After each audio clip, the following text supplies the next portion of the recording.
Okay, we're going. Hello. Annie. Hello. Welcome. Welcome everybody to the Australian Poetry Hall of Fame. Hello. Annie, are you experiencing ecstasy? No, I'm waiting. Yeah, alright, welcome. Yeah, I'm Thundercloud, Mum calls me James. I've got a rainbow on today. Well, how fun is that? Good. Yeah, thanks very much. Well, let's begin by acknowledging the traditional custodians of the land on which we broadcast, the Bandai people, and the continuing connection to the land of the elders past, present and emerging, and acknowledge sovereignty's never been ceded. Right, this week, Kenneth Slessor, in fact, was born Kenneth Adolf Schlosser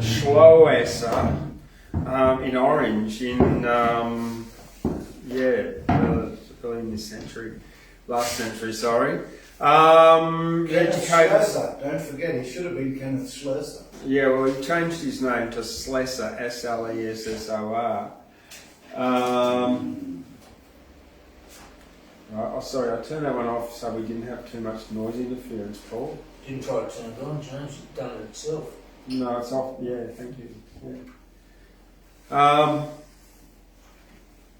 So he was born, and then he moved to Sydney. He was educated at Church of England Grammar School, where he began to write poetry. He published his first poem in 1970 about a digger in Europe. And he made his living as a journalist, mostly for the Sydney Sun, and was a war correspondent as well in World War II. He counted Norman Lindsay and Hugh McRae and Jack Lindsay as his friends. The Australian writer Hal Porter wrote of having met him and stayed with him in the 1930s, and he described Slessor as a city lover, fastidious and excessively courteous in those qualities. Tonight I'm going to read one of his more famous poems out, and in fact it's a 5-piece poem, and it's out of this... James, you set your phone? No. Oh no. Book of Verse Oh. by Judith Wright. And she's selected these, and it's 5 parts. It's called 5 Visions of Captain Cook. It's quite long. It takes over about 6 pages, 7 pages here. So I'm going to do the first 4 now, then I'll do the next one after that. And just asking who's coming up here tonight, Ashley and Gabriel, and have you got something, Gladys, or not? Well, James, I haven't, but I might read one of Myra Sweeney's. Okay, sure. All right. No. I'm here to observe. Excellent. All right. No worries. Okay.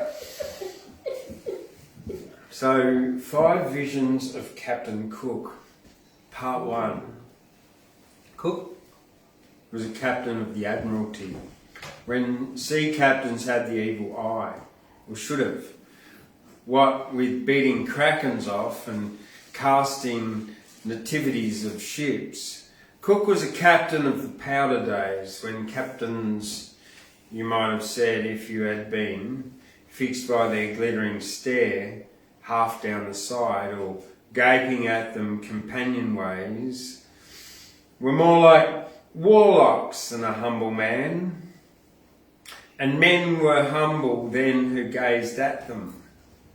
Poor horn-eyed sailors, bullied by devil's fists, or wind, or water, or the want of both. Childlike and trusting, filled with eager trust.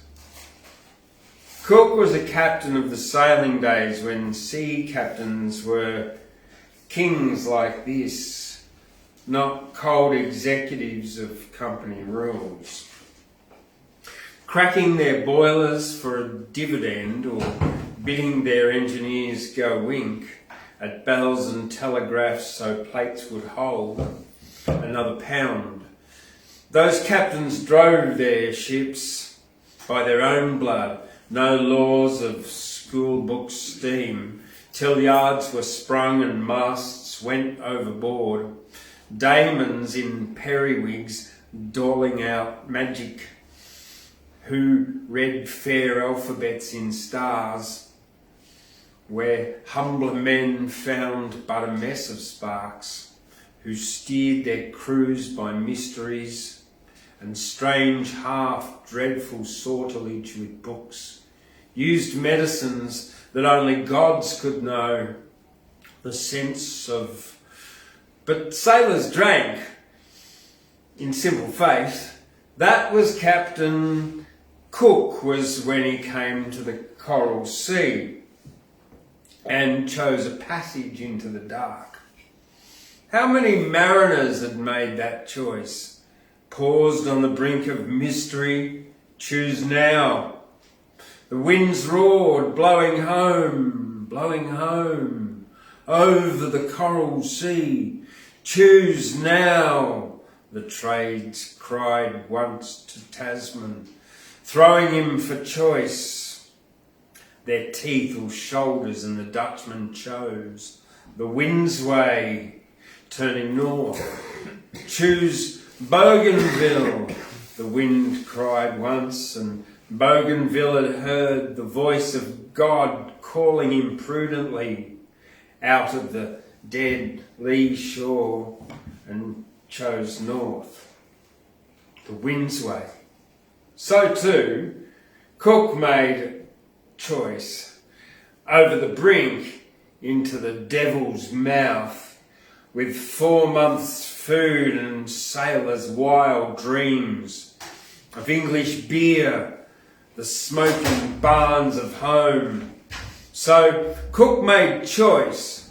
So Cook sailed west about. So men write poems in Australia. So that's number 1. Yeah, I heard. You don't have to clap if you don't want, that's all. But because there's 4 parts to it, 5 actually. That was good. So I'm going to do 2, 3, and 4, and I'll do 5 later. Part 2. Flowers turned to stone. Not all the botany of Joseph's bank hung pensive in a porthole, could find the Latin for this loveliness, could put the barrier reef in a glass box, tagged by the horrid gorgon squint of horticulture.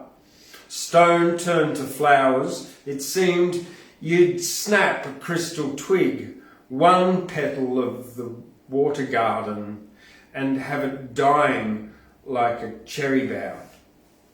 They'd sailed all day outside a coral hedge, and half the night. Cook sailed at night.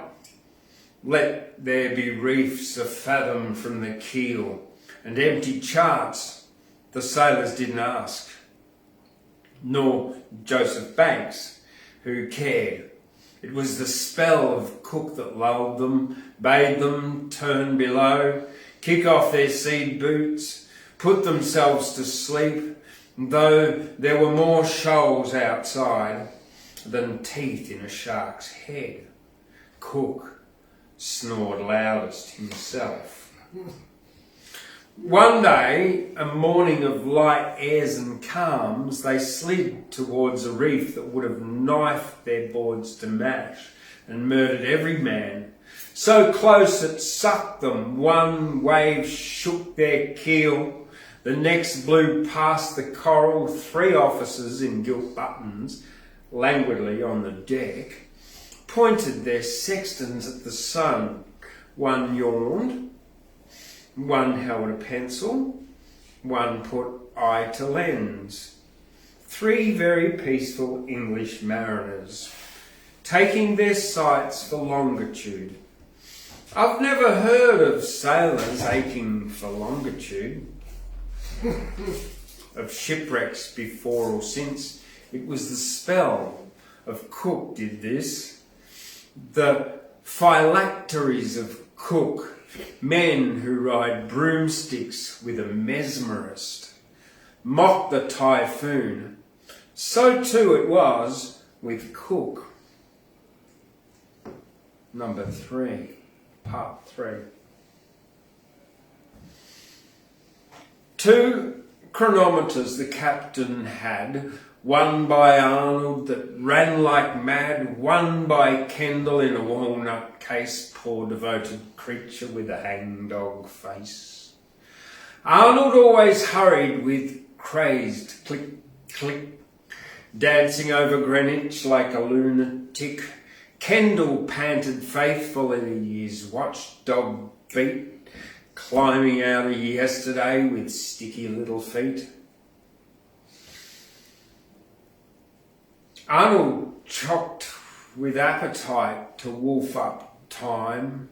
Madly round the numerals his hands would climb, his cogs rushed over, his wheels ran miles, dragging Captain Cook to the Sandwich Isles. But Kendall dawdled into the tombstoned past with a sentimental prejudice to going fast. And he thought very often of a haberdasher's door and a yellow-haired boy who would knock no more. All through the night time clock talked to clock in the captain's cabin. Tock, tock, tock. One ticked fast and one ticked slow, and time went over them 100 years ago. That's number 3. All right, and now number 4. And these are, again, 5 views on Captain Cook. 5 visions of Captain Cook, I should say. So number 4. Sometimes the god would fold his wings, and stone of Caesar's turn to flesh, the talk of the most important things that serious-minded midshipmen could wish. Of plantains and the lack of rum, or spearing sea cows, things like this, that hungry schoolboys, 5 days dumb in jolly boats, are wanted to discuss. What midshipman would pause to mourn the sun that beat about his ears, or curse the tide if he could horn his fists by tugging on those lumbering oars? Let rum-tanned mariners prefer to hug the weather side of yards, cats to catch mice before they purr. Those were the captain's enigmatic words.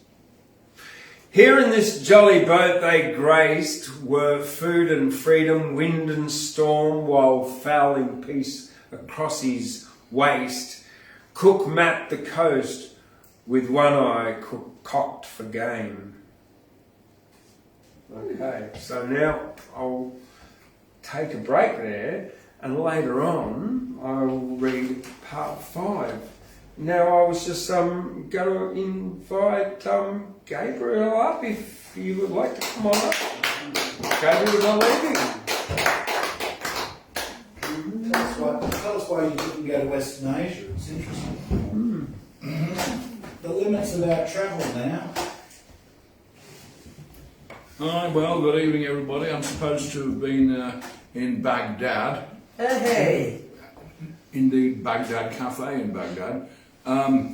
But since they don't have a government, and since there are various Shia factions on the streets fighting each other, I decided, in the words of the popular film, no country for old men at the present time. And so I didn't cancel my flights, but I did defer them to next year. So that's why I'm here. And while I've been not travelling, the books that I asked for in Krakow in Poland have arrived, including the big fat Auschwitz poets. And I'm going to read you 3 of these. Why? Because I have a project which I hope is of general interest. And the project is, what is the limit of speech and words? A lot of quite famous people and philosophers said, well, Auschwitz is too horrible to talk about directly. It's like a sort of satanic or devilish attempt to look at the sun. It'll blind you. Words can't do it. And I want to challenge that, maybe unsuccessfully, on the basis that before that, nobody thought that there was any experience that words couldn't at least dimly reflect, if not correctly reflect. So I've gone through the whole 450 odd pages of this and read every single poem in there. And while it is true that most of them skirt round the subject, and a lot of them give obituaries and paeans of praise to loved ones who perished in there, and some of them mention obliquely that it was horrible and that it was dead, very, very few attempt to give the reader the feeling of what it was like, which isn't necessarily just horror, but it's more complex than that. I'm going to see about exploring all the frontiers of poetry in the sense of looking at all the human experiences, including the mundane, like making cars in an assembly line, that people may have done poetry about, and maybe curating and putting them together. Because the question is, can we write about anything? Well, obviously you can't write about anything, but can we write about anything in a way that conveys what it was like to be in the situation? Can we get words around everything? Now, here are three poems out of this book of Auschwitz poems, which come a little bit closer than the others, in my opinion, to doing that. I was going to preface reading these by a very moving blast on my trumpet of a rendering of I Remember Harlem, which is very haunting. But I've been practicing for the last few days, and it's not quite good enough yet. But I will come back to present some other ones with my trusty trumpet. But I don't want to spoil the atmosphere by having everybody laugh when they should be crying. We've not quite got there yet. So, here are the poems. The first one's called The Auschwitz Alphabet by Anne-Marie Fabian, who was there but survived, and takes each letter of the alphabet and writes something about it. I'm not going to go through every single letter of the alphabet. I'm going to pick what I think are the best ones. So, C. Christ. Christ. No brother to the Jews, and charity had not been ordered. His revelation declined to a hollow word. D. Duden. A register of words, precisely, almost perfectly listed from A to Z, yet Endlösung, Gaskammer, Sonderbehandlung, they're not listed. Next, I. Injection. It's the deadly means in the hands of nurses and meant to be the remedy. To inject away was the expression in the ogre's vocabulary. J. Justice. Without any difficulties, it had given up to the principle of the Führer, but it had difficulties in sentencing all the crimes of the Hitler Reich. M. Millions. In the museum's rooms of Auschwitz, millions of objects are telling us openly everything. They are the tombstones of our culture. N. Normal. They survived the Nazi regime as normal being. Quite a few tell us so. Were they, the fellow travellers, normal when they exclaimed Heil Hitler? S. Shooting gallery. 4 prisoners standing one behind the other. One shot crossing through the 4 of them. The Oberscharführer Moll was a thrifty gunner. W, welcome. Their welcome, thrashing. Their help, robbery. Their nourishment, gas. Their safety, slaughter. You are not in the hell, you are in the Auschwitz. So, there's your first bit. Now, Yeah. the second of three. That's Hey, that is it. they're not that That's- straight. That's on the way to evoking stuff, that. Well. Yeah. The second one is called The Prayer of a German Woman in Auschwitz. Margareta Dorothea Huntsman. Don't know if she was there or not, because it's not in the biography of her at the back. Anyway, here we go. You, God of the Germans, who started from the very beginning in 1945, whom I cannot believe in, because he allowed to happen what never had happened before.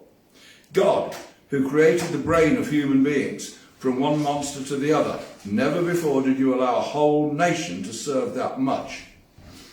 From all countries there were lines on the map of Europe, leading across to here. Today, men and women from Israel, before and behind me, are walking through the barracks. Hungarians, Norwegians, Russians, Frenchmen, and look into the face of my homeland.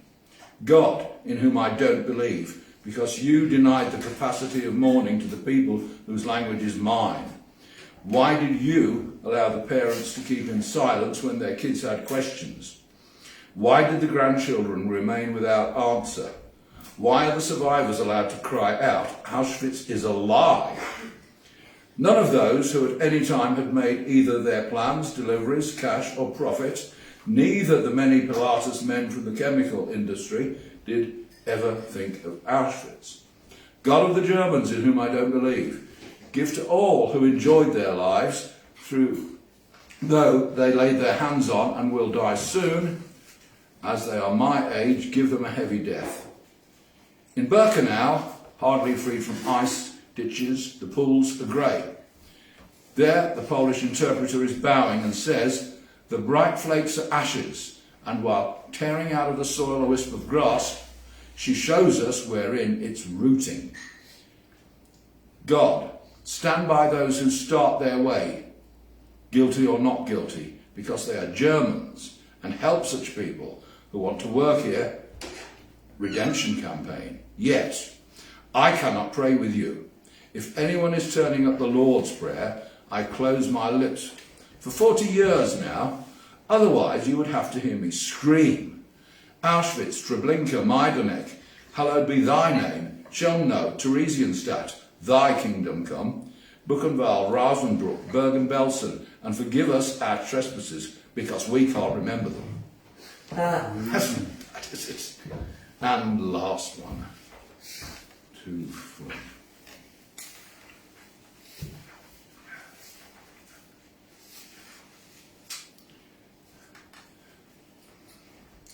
By Irving Layton, pseudonym of Israel Lazarevich, and he was in there, inspired. After Auschwitz. My son, don't be a waffling poet. Let each word you write be direct and honest like the crack of a gun. Believe an ageing poet of the 20th century, neither the Old Testament nor the New, or the sayings of the Quran, or the 3 baskets of wisdom, or the Dhammapada, will ever modify or restrain the beastliness of men. Lampshades were made from the skins of a people preaching the gospel of love. The ovens of Auschwitz and Belsen are open testimony to their folly. Despite memorial plaques of horror and contrition, repentance, my son, is short-lived. An automatic rifle, however, endures a lifetime. So, next time something a bit more cheerful.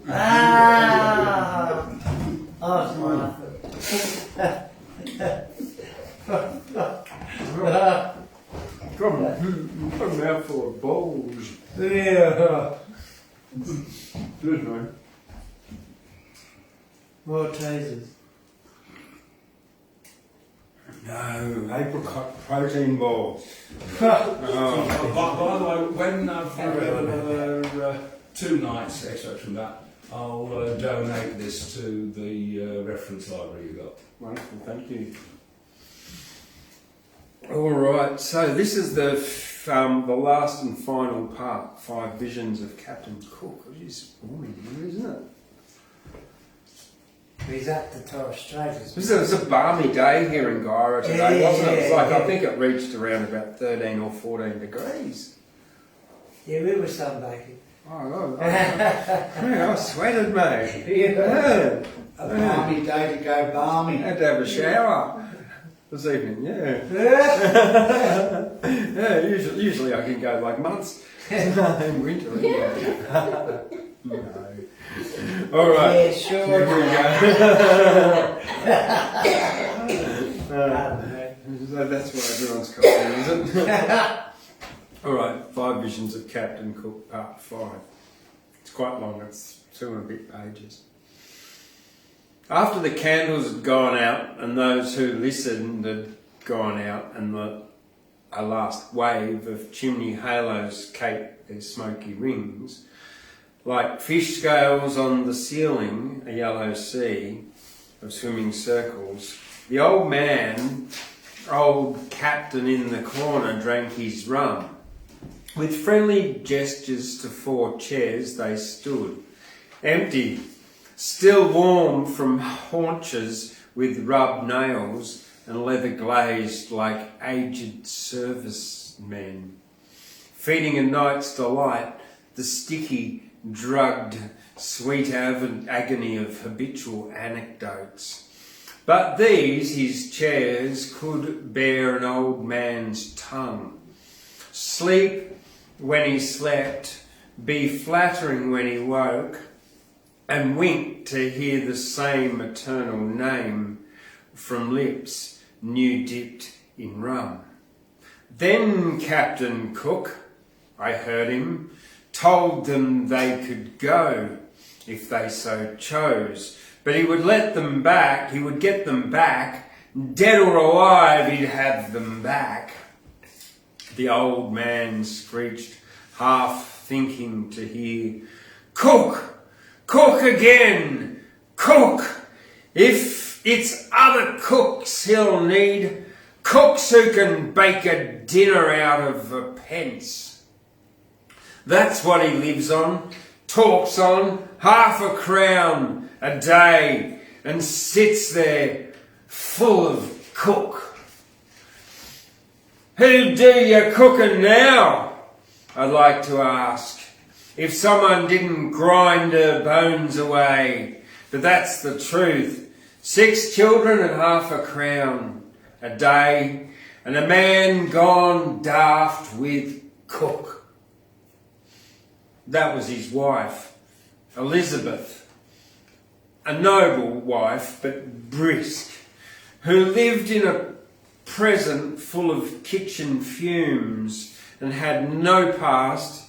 He had not seen her for 7 years, being blind, and that, of course, was why he had to strike a deal with chairs, not knowing when those who had chafed them had gone to sleep or stolen away. Darkness and empty chairs. This was the port that Alexander Home had come to with his useless cutlass wounds and tales of cook and half a crown a day. This was the creek he'd run his timbers to, where grateful countrymen repaid his wounds at half a crown a day. Too good, too good. This eloquent offering of bird cages to gulls and Greenwich Hospital to cook. Britannia's mission to the seafowl.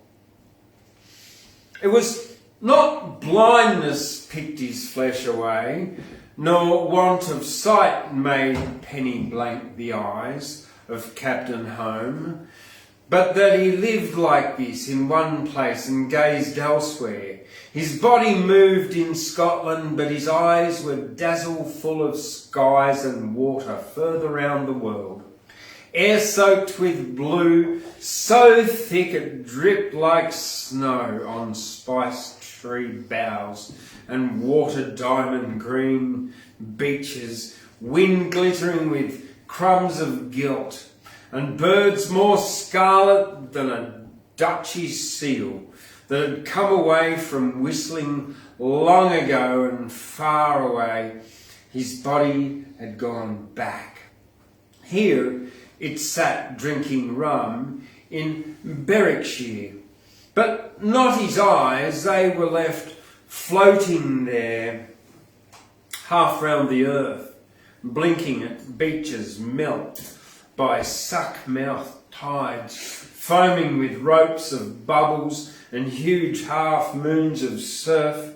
Thus it had been when Cook was carried on a sailor's back, vengeance in a cocked hat to claim his price, a prince in barter for a longboat, and then the trumpery springs of fate, a stone, a musket shot, a round of gunpowder, and puzzled animals killing they knew not what.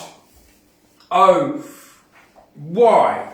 But killing the surge of goatish flanks, armoured in feathers like cruel birds, wild, childish faces killing, a moment seen, marines with crimson coats and puffs of smoke, toppling face down, and a knife of English iron, forged aboard ship that had been changed for pigs, given back to Cook between the shoulder blades.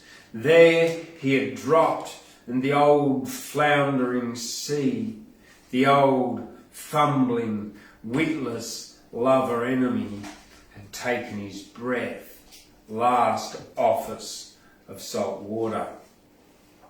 Cook died.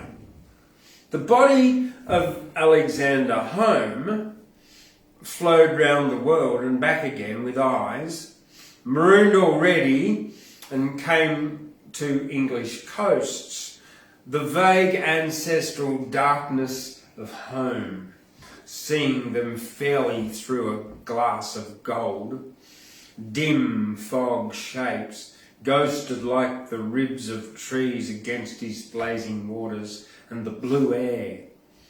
But soon they faded and there was nothing left, only the sugar cane and wild granaries of sand and palm trees and the flying blood of cardinal birds, and putting out one hand tremulously in the direction of the beach, he felt a chair in Scotland and sat down. Wow, way. Yeah. So, 5 visions of Cook, and the last one by someone without any eyes. Someone had a video going around. Hey, okay, well, all right, so that's Kenneth's Lesser. So there we go. All right, well, I'm going to invite Ashley up now. Come on up.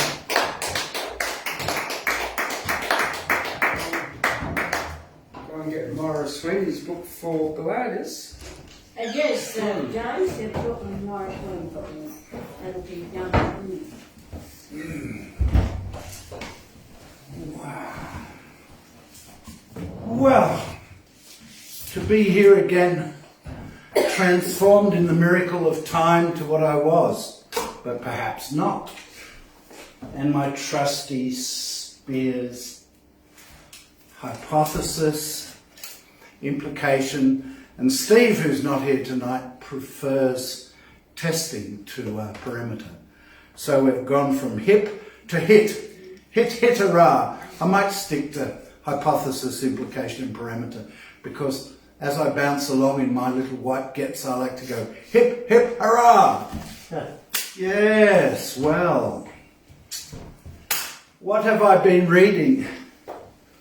Yesterday I sat down in my 70th year and I bought a copy of Pirandello's plays, some of his plays, the great Italian writer and dramaturge, and I read The Man with the Flower in His Mouth, which only takes 20 minutes but takes you away forever and on a ground equal to Edvard Munch's Image the Screen. The Man with the Flower in His Mouth. Ho, ho, ho, ho. And in the next couple of weeks I'll go through most of Pirandello's plays and some of his short stories. Why I've got into the mood for Pirandello? Well, perhaps the moon can tell us. Or the Coen brothers. Not here to make another epic film about him, as they once did, called Chaos. And if you haven't seen Chaos, do. During the week, I also read for the first time, as a person with 7 decades of luggage, the great bulk of Rosebery Dobson's poetry. And she has always been very highly thought of, and I think so. I hadn't really understood and read The Ship of Ice before, but it's certainly, for someone who loves Melville and Coleridge and all those things, chimes. And it chimes in with what James read tonight also. I will read one short from her work, an early poem, Chance Met, which I could write 20 pages on in relationship to other sets of words she uses, because it's very typical of her. It's like a gem where lots of correlatives and thoughts intersect. Chance Met. Swing back the gate till it stumbles over the furrows, where the plough swerves close to the fence and the brown earth crumbles, from mountains crested with tossed-up tussocks to valleys runnelled with rivers of rain. The drops hang bright on the wires. The diligent spider worked shifts all night to set up his house by sunrise, between the hinge rusted with rain and the latch. Who went through the gate? This affable stranger who touches the topmost rail and leans to dazzle, spinning his hat for greeting. Morning golden and rakish, who stole his shirt from the scarecrow to shroud the fire at heart. Good morning, swing back the gate, good fellow, swing back the gate. There is nobody there. The sunlight in golden footprints runs up the ridge of the hills.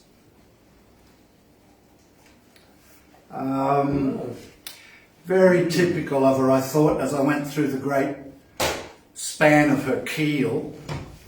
As with so many women poets, one wishes she'd written a little bit less, I wish, a little bit less about her love for her children and the steps of their growing up, and more about the politics of the 40s and 50s. Towards the end of her work, she starts to become very political, tragically so, I thought, and not enough's been said and studied concerning that branch of her. A poem I wrote about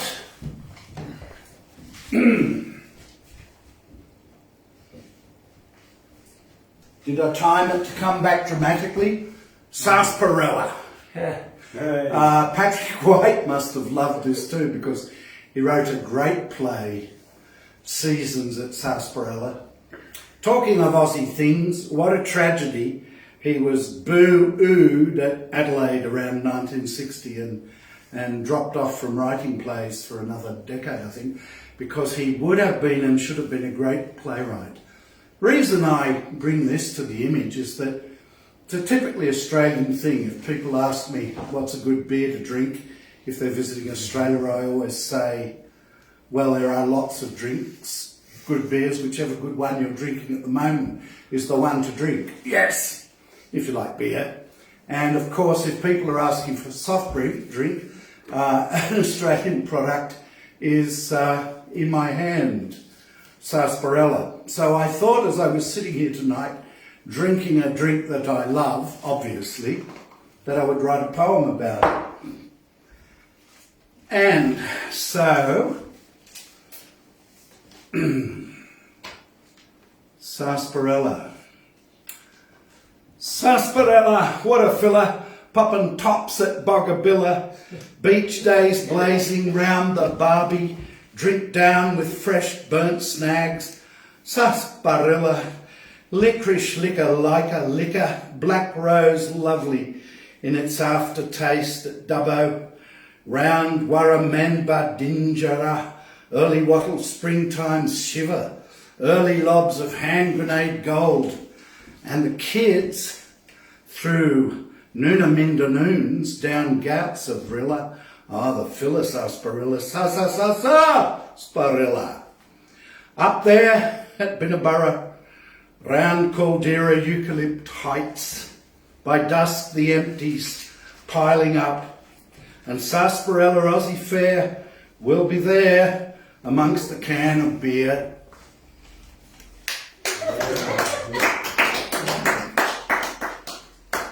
How I used to love as a boy to be at Binnaburra, just back from the ridge of the great Caldera of the Tweed. Now I'm going to go back to last week because I'm quite obsessed by this. J.W. Marriott wrote in Great Modern British Plays of 1929, after Ibsen and the play for Puritans, the foundations of drama were extended and grew sounder for the expansion. Now, this sentence is like a mirror that is still there, but is clouded and fogged, through which we cannot see. But the sentence still hovers in that book I read a week ago in Bradley Street, in Bridge Street at Urella. Don't want to get my B's mixed up. There's a Bradley Street here and a Bridge Street there. Truth evicted artifice, possibly at the cost of substituting some voracious ugliness for some meretricious beauty. And when I read that last week, I noticed a couple of people couldn't glubflugate it at all. It was like a glibbery, ibberish mash. But it's a magnificent sentence from that old English style of richly speak. While I was in Bridge Street, dear old Ross Burnett put this marvellous book on the book throwaway bin. And it's a marvellous book. It represents a lot of the best work from the magazine Australian Art and Letters spanning the 1960s. And the poets often have 7 or 8 page graphic essays by famous artists of that time accompanying their thought. So I will read something by Norman Talbot. Dear old Norman used to come regularly to Armidale to read and used to publish a Christmas book every year at Newcastle Uni. And if you collect Australiana, Yana more than Anna, and you've got a full collection of Talbot's Christmas books, you've got something actually. In between bottles of Scotch, he religiously created these wonderful little Christmas books every year.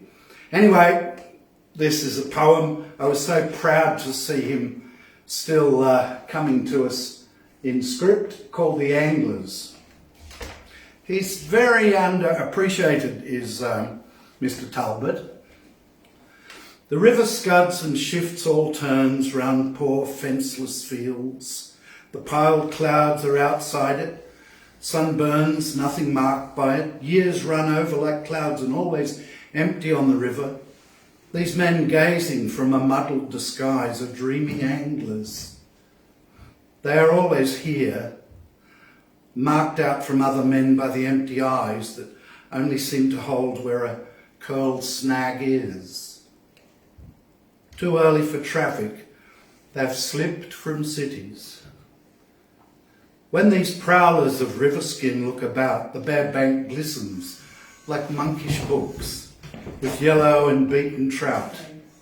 Above, the shallow grass flashes, shaken with leaping fish. They wait for the fish that will ride into reach from big S's of water. The hog-backed brim bucks on the crow's foot, and a tench like a red-eyed shaman spins mailed legends in their waiting lines. Rain brightens for anglers the vision's edge. The names of mystery, the silent angels, can be caught by those on the verge. One day the world will be played on their long line. Sharp streets will run like river roofs in time. In that poem, he uses all the way through a dash. There are always here, dash, shallow grass flashes, dash, the vision's edge, dash, their long line, dash. It's just an interesting looking sideways as you try to play tennis or go fishing. Perhaps it's the side glance in which we're all caught. Now, just a couple more poems from this book. In James's honour, I'm going to read something from the essay section on I've Got Cole's Funny Picture Book.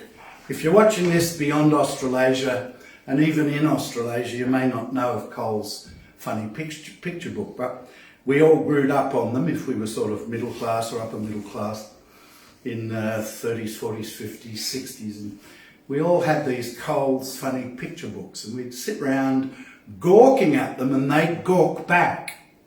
So they're quite something, and they're very Australian. And in one of them, the editor here has brought us this little titty-ditty, Little Flo's letter. A sweet little baby brother had come to live with Flo. She wanted it brought to the table that it might eat and grow. It must wait a while, said Grandma, in answer to her plea, for a little thing that hasn't teeth can't eat like you and me. Why hasn't it got teeth, Grandma? Asked Flo in great surprise. Oh my, but isn't it funny? No teeth but nose and eyes. I guess after thinking gravely, they must have been for Dot. Can't we buy him some like Grandpa's? I'd like to know why not. That afternoon, to the corner, with paper, pen and ink, went Flo saying, Don't talk to me. If you do, I'll stir me think. I'm writing a letter, Grandma, to send away tonight, and 'cause it's very important, I want to get it right. At last the letter was finished. A wonderful thing to see, directed to God in heaven. Please read it over to me. Said little Flo to her grandma, to see if it's right, you know. And here is the letter written to God by little Flo. Dear God, the baby you brought us is awful nice and sweet, but 'cause you forgot his toofies, the poor little thing can't eat. That's why I'm writing this letter, a purpose to let you know. Please come and finish the baby. That's all, from little Flo. That is good. I'll always remember the look on Vince's face without his dog when I read that just then. One more poem to go. He chortled in silence. I've never seen anyone chortle in silence. We'll have to try to find him some Cole's Arcade picture books. I have no idea. There'd be some in a box somewhere around Gyra. There'd be a couple stored away. Is that Cole's picture books. So I will finish with a poem that I wasn't going to read till James took us out on the Oceanic. This next poem is my Sydney, I suppose. It's not a long poem, and it certainly relates to, I'm laughing, to being out in the Pacific with Schleus's adventuring mind. He was quite a guy, Kenneth Slessor. In the United States, he was and is considered one of the major voices of the 20th century. Who'd have thunk it, living in Australia? This is a poem of Geoffrey Dutton's, For the Wry, Ironic Poets. And there is a note that I should read before reading it. By a very strange coincidence, a group of poets, not at all those envisaged in the poem, did in fact hire a ferry in Sydney Harbour about 2 months after this poem was written. Fortunately, Messrs David Campbell and Max Harris was tied up in the terrible affair with the mysterious poet who does and does not exist, who saw the poem not long after it was written, can bear me out that no reference is intended to the Sydney poets. Geoffrey Dutton. Well, that's a postscript that's ironic when I go journeying on the, how many stanzas? 1, 2, 3, 4, 5 stanzas. I wish there was more of this type of thing in Australian letters. Let us, For the Wry, Ironic Poets by Geoffrey Dutton. I sort of, having been born near that harbour and having travelled so many hours of my life on those ferries, have a particular passion for these words. Oh, how I love and hate Sydney. How typically Sydney. One soft-waved summer's evening, all the wry, ironic poets hired a ferry to take them, chugging, singing, sotto voce, round the harbour. Their wives came for the party with all their hives of children of all ages, clutching baskets of Heinz baby foods, tins, red and blue. Their lives kept only by white rails from Blackwater. The children clung to their mummy's hairy trousers. But one irresponsible poet forgot his quatrains and brought a mistress with wine-dark daughter of a half-caste bottle-o, who like a jet over diesel trains ran rings round the wives with wing tips flashing, red, green in the wave bright dark. All the wry, ironic poets felt a tight rhyme stirring, stark in their bowels, while the red Ned beat in their heads like the ferry screws dead ahead as they chewed continental bread, pasta clogged with garlic, while the ferry circled the harbour, always inside the heads, out of reach of the whitening surf and the darkening shore. The poet, whose mistress she was, quite startled them all by reciting, "She walks in beauty," a vulgar lyric by a vulgar poet with too much money and too many women. Someone had brought Women in Love, as it was a moonlit night, but certainly not for reciting, and the noise of so many spoons in Heinz baby food tins rattled the great tradition. But she kept on swirling amongst them, as if she had a mission, to clap honey on thighs like a peony engulfing a bee. The visiting English poet fondled his bicycle clips, the American ran his nails through his crew cut, and the Australians tightened grips on copies of Meanjin. Meanjin is a literary magazine with an Aboriginal name. But being wryly aware of the limitations of love, of hair in the comb, sanitary in babies' napkins, indigestion after fries and after chocolate, bad skins, they ironically consigned the irresponsible poet and his irresponsible mistress to a fate like Shelley's, uncommitted to passion, politics or lost causes, as indifferent to beer, football and the last furlong, as to wipe-offs, white lipstick or Mini Coopers, 060, they still glanced at the poet and his wine-dark mistress, who were undoubtedly limbering up for some untidy mixture of romantic imagery, free verse and subsequent distress. But the poet, went below to the gents. And she sat on the rail while the ferry marked the moonlight of the harbour, when suddenly, as they crossed inside the heads, the great amorous ocean reached out to the girl drinking claret on the rail, and two mighty swells rocked the indignant ferry, and she toppled backwards, her skirts in flower, so the wry, ironic poets saw all the honey their dry thighs had ached for. Thanks for laughing. None of them, but it has a tragic denouement. So the wry, ironic poets saw all the honey their dry thighs had ached for. There you're getting into the depths of Australian eroticism there, and in this poem. None of them dived after her, having just enough money to support wife, house, car and children, and having long ago thrown overboard every stray passion. They laughed as her epitaph rhymed, ocean and motion. And when the irresponsible poet, zipping up his fly, came onto deck and missed her and asked why, they told him that the ocean is a wet place to die. Very, very important figure, Geoffrey Dutton, as I've said previously on these nights. He was a great publisher. He published a couple of hundred books, I think, and about 30 or 40 of his own. And came to Mudgee, of all places, to end his days, and was, I think, a very significant writer. One of the books from Australasia I'd keep from the 20th century is his biography, Out in the Open. Thank you. Me God bless you too. Okay. Well, that was my trip to Sarsaparilla. Yeah, I've had a few. I've seen that. Yeah, And that's what Sarsaparilla does to you. yeah. Oh, Yeah.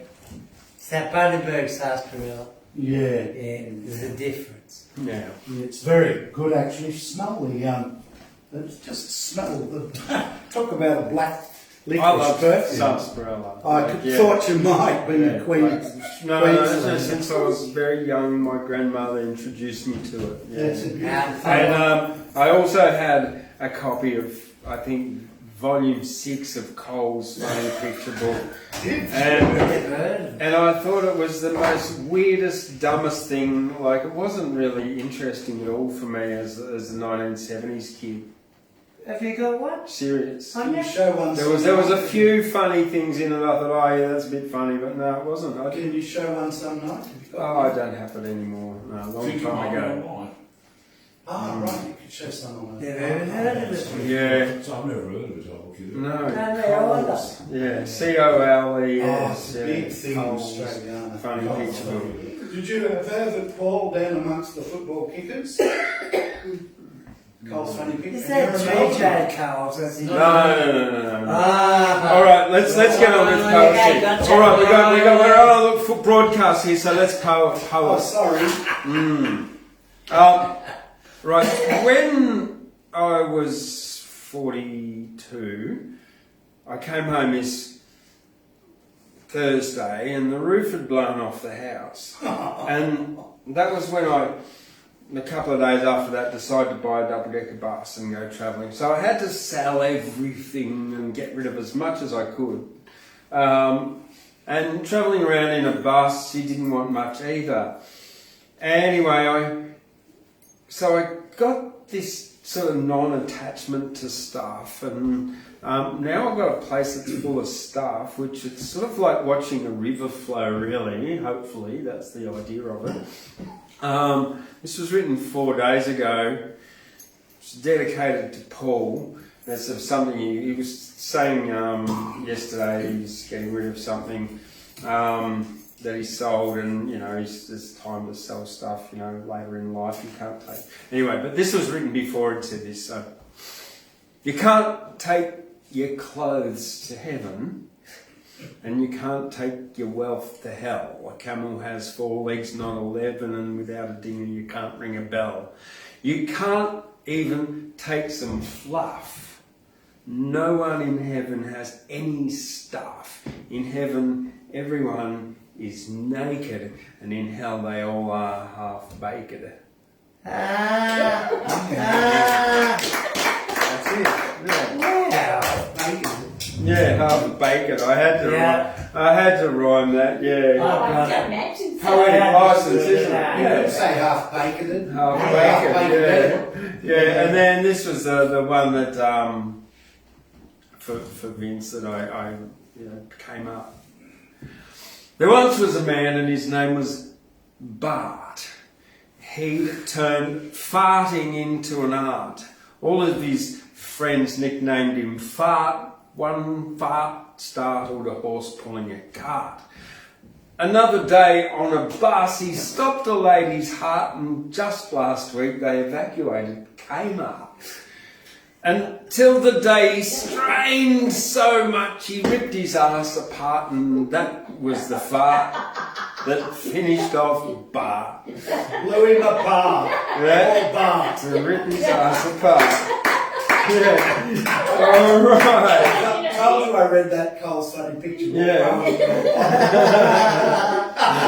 And on that, Paul Wood. Thank you, Paul.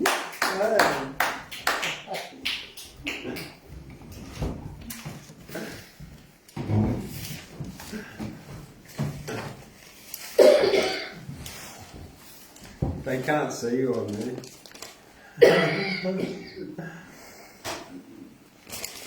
Alright. Now this fella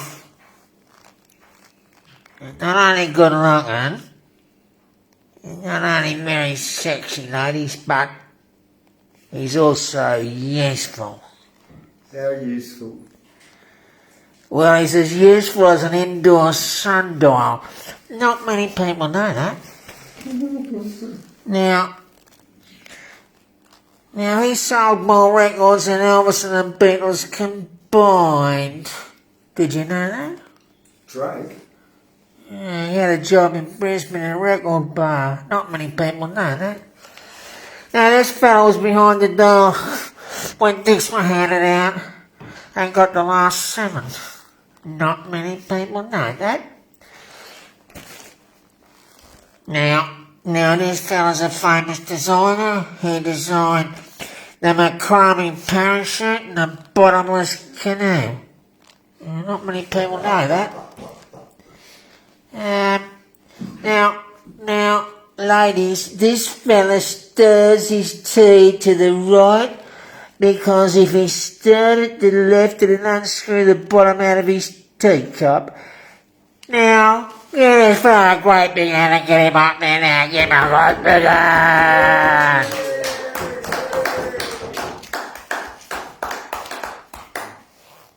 You going to give us a lecture on Percy Granger? Not tonight. Well, actually, live in hope. Live in hope, actually, you never know. I've got some notes here. These are little reminders now. I always forget what I was going to say. I just put this to one side. This is the Holy Dias. Put it there. Okay. Now it's a very short night tonight, ladies and gentlemen. I'll be talking about 2 offbeat subjects. One of them is a modern opera called Tremonisha, written by Scott Joplin. Now, Scott Joplin was a Negro man in America, or black American man, or African American. He wrote a lot of music. He wrote a lot of ragtime music, did Scott Joplin. It was popularised too in the 70s, I think, a bit revived. And he wrote this opera in 1911 called Tremonisha. It was never performed in his own lifetime. It was rehearsed with a piano but never performed with an ensemble. But it was revived in the 70s. And I just make mention of it because it's interesting from the point of view of the type of music it was. American music, Leonard Bernstein says that American music at any level must have brass. Must have brass. It's a trait of American culture, shall we say, at least in the 20th century, that they have a lot of brass in their arrangements. it's a country full of brass bands. Well, there's nothing like the brass in the Chicago Symphony in the world. Well, that's disputable, but it's right. They have very, very good brass sections, and a lot of the arrangements are done in with good brass sections, and you'll hear very good brass arrangements in all the music that Scott Joplin wrote for Tremonisher. I won't go into the story, but it's kind of a happy ending story. It was sort of a tone about raising of black people in America from slavery, about education, about goodwill, and about expelling some of the problems that black people had with mysticism and things like that. And Tremonisher, the heroine of a kind, is rescued. There's some villains in the matter, and they want to throw her into a wasp bush and all this sort of stuff. But it's a rollicking good show. I recommend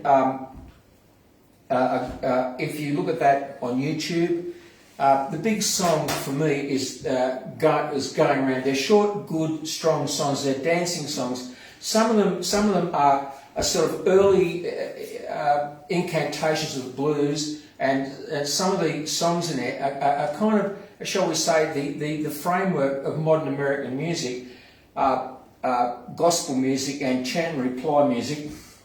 So for the YouTube watchers, there are some live versions, but in all opera, even in this one, which is a sort of a modern operetta, more as an operetta, but an opera, it's more of a musical really, but it's disappointing to see the people playing it because the visual part of it never matches the musical part, because the musical part's in a deep portal of your mind. You should imagine the greater setting. By following the libretto, following the story, it's better imagined. Also, any operas in English is a bad language for opera. There's too many vowels in each word, so it's not very musical. The English language is not very musical on its own. Anyway, the big number is Going Around. It's from the first act where Tremonisher is sort of rescued from these villains, and they happily sing what they call a ring play, and they sing this great song called Going Around, and you'll hear a very good syncopated ragtime brass arrangement. Very unusual for opera. Very good to listen to. It's a lovely short song. And the last one is a beautiful baritone song with a scintillating spiritual choir, and that's called Good Advice by the Reverend. So that's about it. Now, I'll just say that if you hear some of these excerpts from Tremonisher, Scott Joplin's 1911 opera,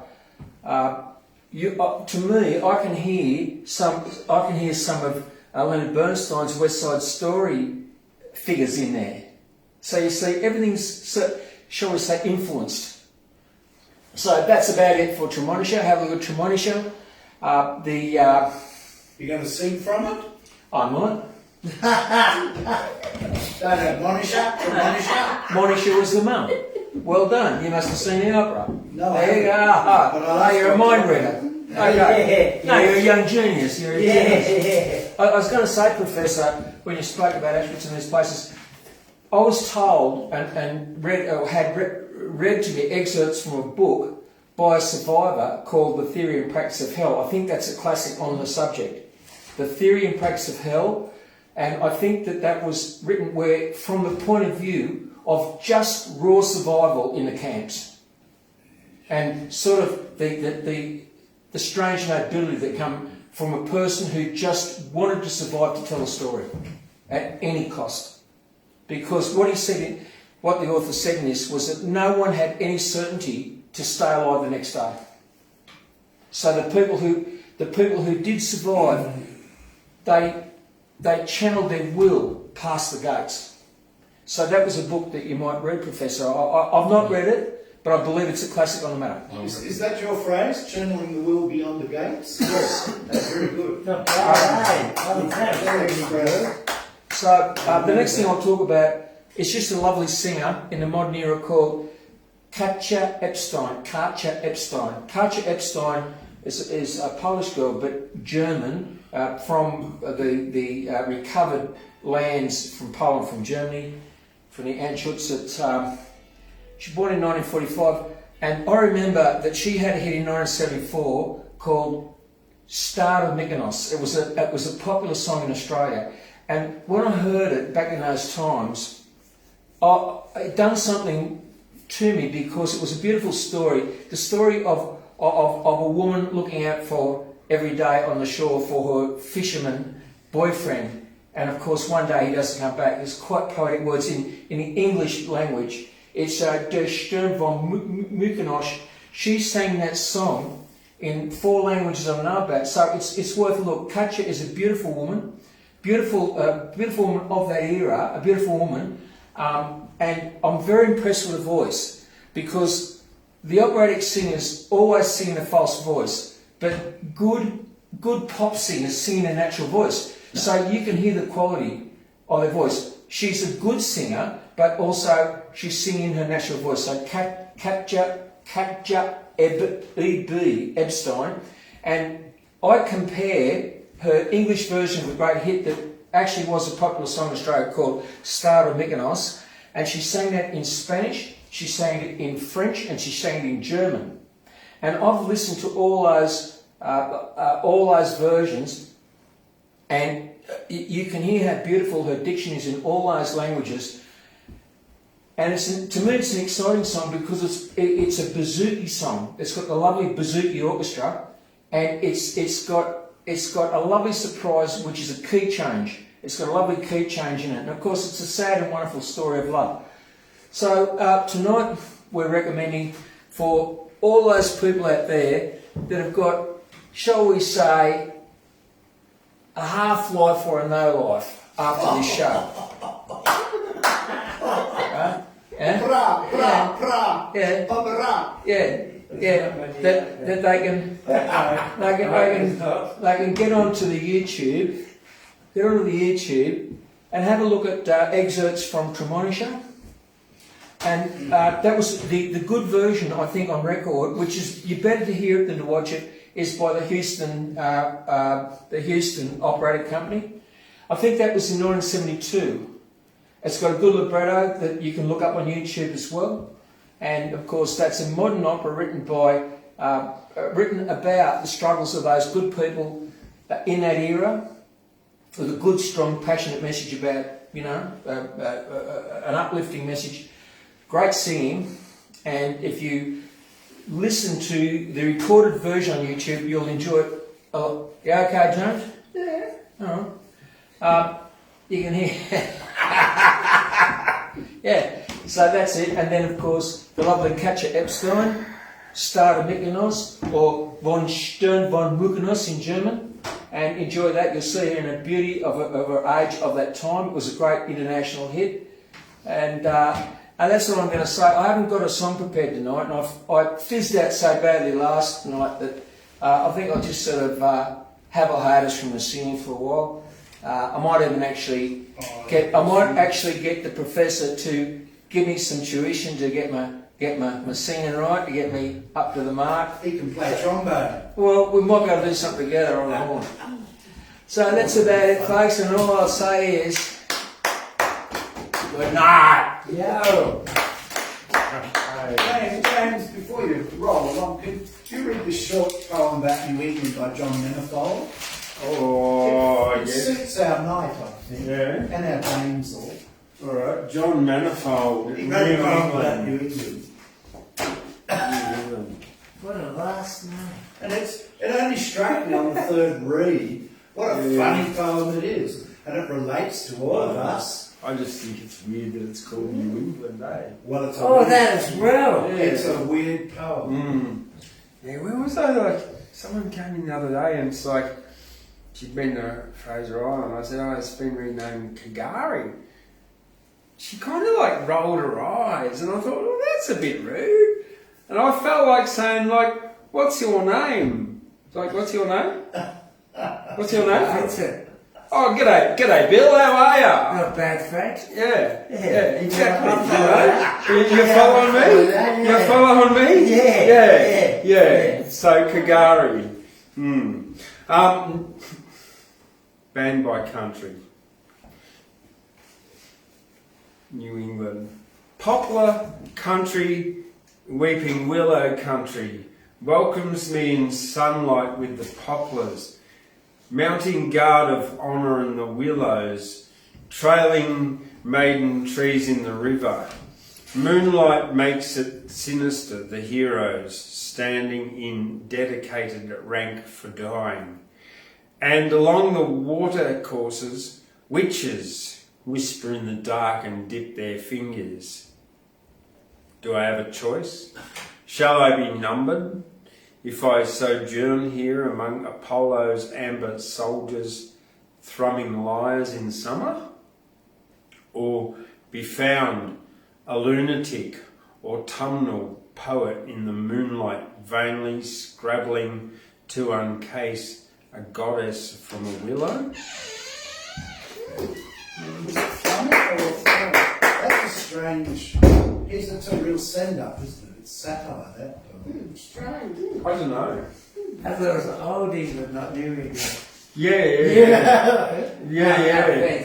Well, so many of the poets I knew here did signal themselves out on the amber liquid. Like he says in that poem. They died drinking. Number of very, very good writers and poets did. In my time. Okay, all right. Well, Which I thought was I've got last of all, Gladys is going to come on up. So to introduce Gladys, a little quick poem from me. Getting a puppy to eat. Yummy and scrumptious. A puppy's a treat. Roasted, deep fried and barbecued. Cute puppy will die to feed you. I'll name my puppy Dim Sim. Love Dim Sim to death and cook him. Eat a little for dinner each night. Puppy entree and puppy delight. That's it. Just a little kid's poem. Was that? You didn't make that up? Yeah. Oh, right, sorry. Yeah, I made that up. Little kids and that goals. Right, yeah. Another one, yeah, that was like, because Susan was getting a puppy last week, or her grandson was, and it's like, she said, oh, I'm getting a puppy. I said, what, to eat? Yeah, and that's where that came from. A Pluto pup. Gladys Wilson's going to read something of Myra Sweeney tonight. Come on up, Gladys. Yay, Gladys.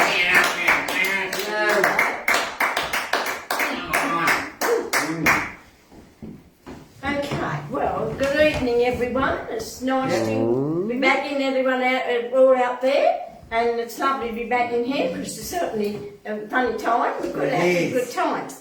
But I've got reading Myra Sweeney's, and I have some stuff down now for my latest one, which is just called Homeland, and it's coming up over the next few weeks.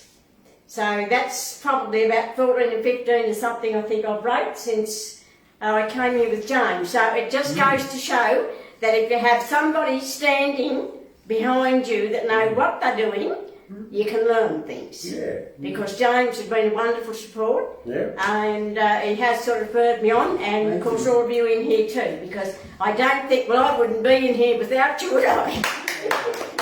Yeah.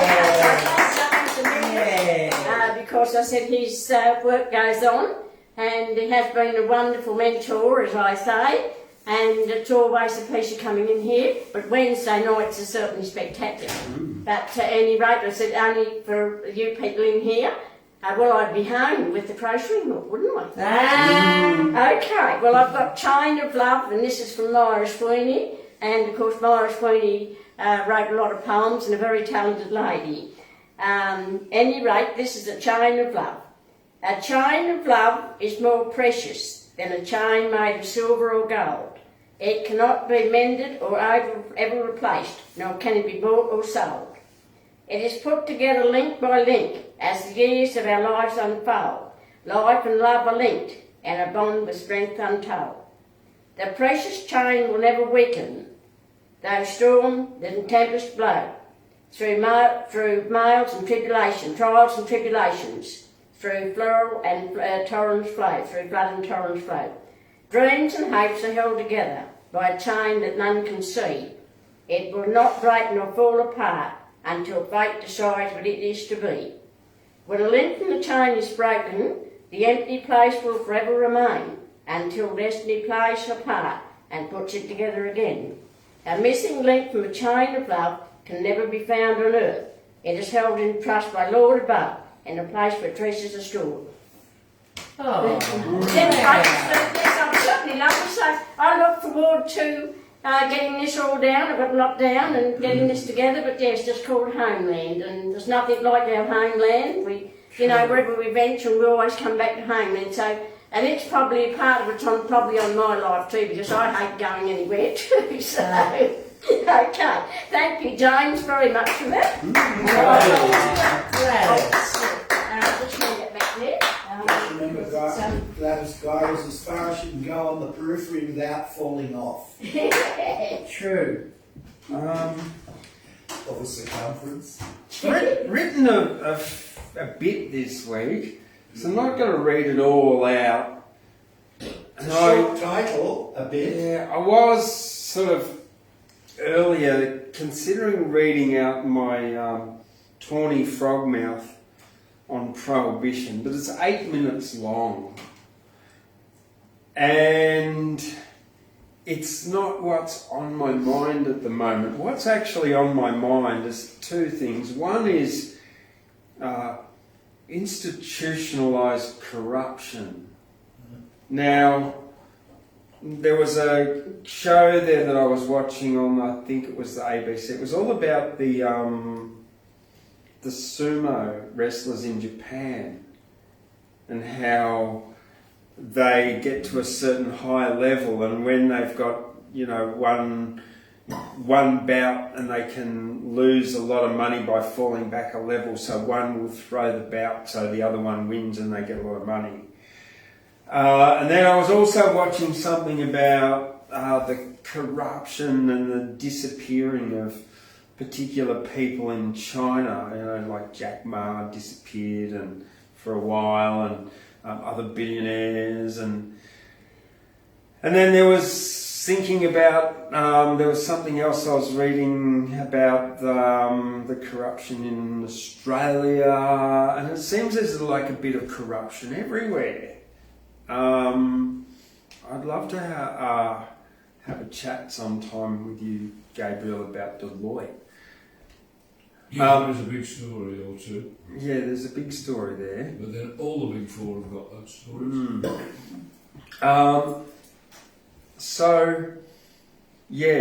But my biggest thing that came up this week, which was actually today, and it's in Queensland, it's the sentencing age of children to prison. So in Queensland, the age of criminal responsibility is 10, and children as young, it is ridiculous, as young as 10 can go to prison.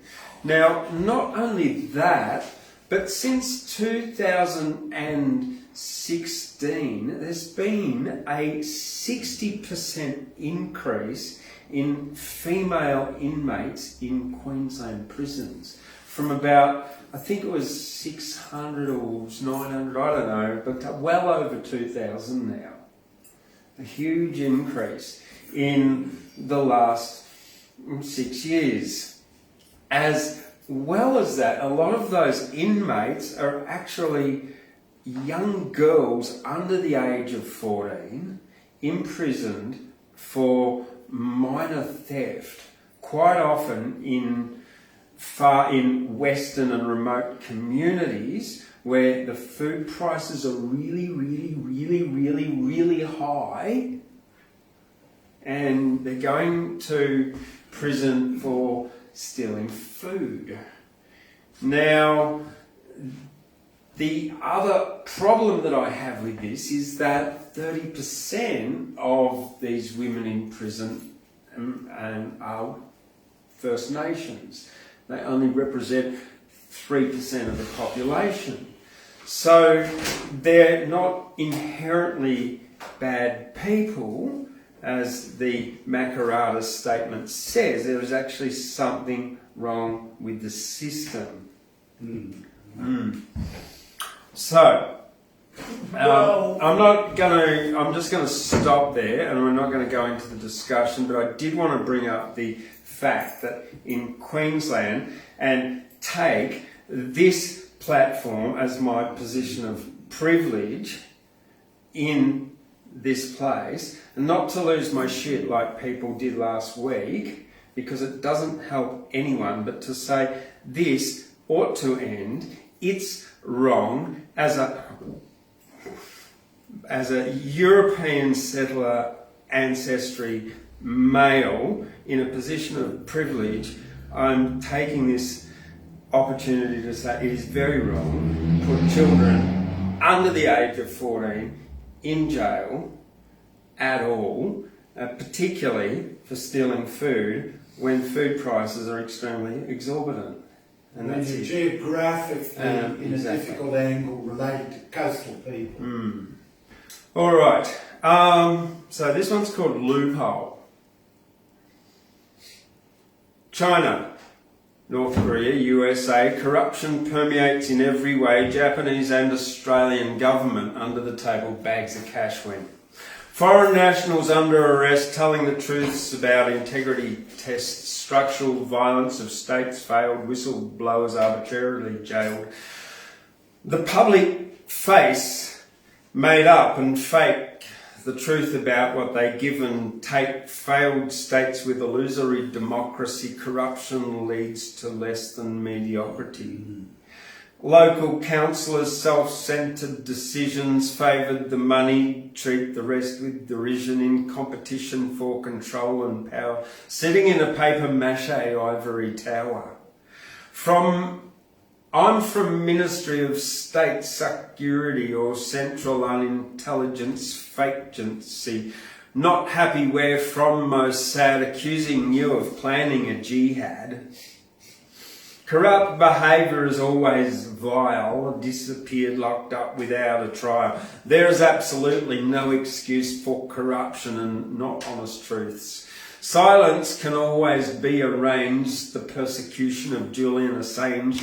Cheng Lai had a closed court trial. Jack Ma disappeared for a while. Everything's going to be all right. They'll silence you to keep you quiet. Illusions of justice and democracy. Biden, Ping and Kim hypocrisy. Can I tempt you with some honey? What about a bag of money? Selfish interests corrupt the state to silence those who demonstrate. When self-interest is the goal, no integrity finds a loophole. Named what's in it for me? Anyone who is a threat is not free. Who is it that we have to thank global corporations, also banks, but ultimately personal integrity. Conflicting interests leave no one free. That's it. Excellent. Thank you very much. And I think to put what sort of Steve was alluding to last week in a kind of a nutshell like that, is more effective than like going, "Arr!" Oh, I enjoy it, and I, in some way, enjoyed seeing such passion. Oh yeah. But that as poets, it's and it's what Gabriel was talking about with the Auschwitz stuff. That the limits of language can be expressed better in poetry than just talking about, you know, your grief, your pain, the trauma, everything that happened. And those poems are powerful, yeah. You've got to manage the pressure somehow. That's right, yeah. Read that again You next got week. it too. Yeah. You mind reading it again? No, not at all, not at all. Read it again. Yeah, well, next week, yeah, I will. Yeah. Start off with that. That's the difference, right? Permission to speak, James. Why should society expect better of their leaders in terms of ethics and corruption than what they apply to themselves? Well, that's it, hey. So if you've got corruption at the top, you've got corruption at the bottom, because people aren't looking after democracy, they're not looking after justice, they're not looking after the law. So if that's the case, and we'll turn their backs upon it, that's what you get. It's a resultant thing. All right. Well, let's stop now because we're in the middle of poetry. Yeah, Thanks, I can Paul. argue with that. Yeah, we could not here to debate. All right. Well, that's it for tonight. I think I got one more to finish off with. Wow, yes. So yeah, I definitely do. All right.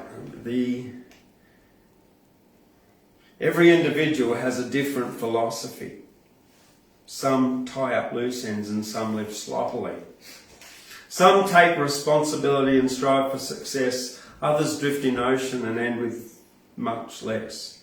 Many drag their feet, but few are flying high. Without resilience, some with up and never even try. Some focus on gratitude and others focus on pain. There are many people who constantly complain. Your philosophy determines how your life will be, a slave or a victim, or growth and self-mastery. There you go. Hey. Well, the power of positive thinking. Yes. Yes, exactly. It's been a secret, haven't you? Well, thank you very much. That's it. Well, that's it. Good night. We'll see you there on YouTube, Facebook next week. Yeah. See you later. Paul, why didn't he write more often?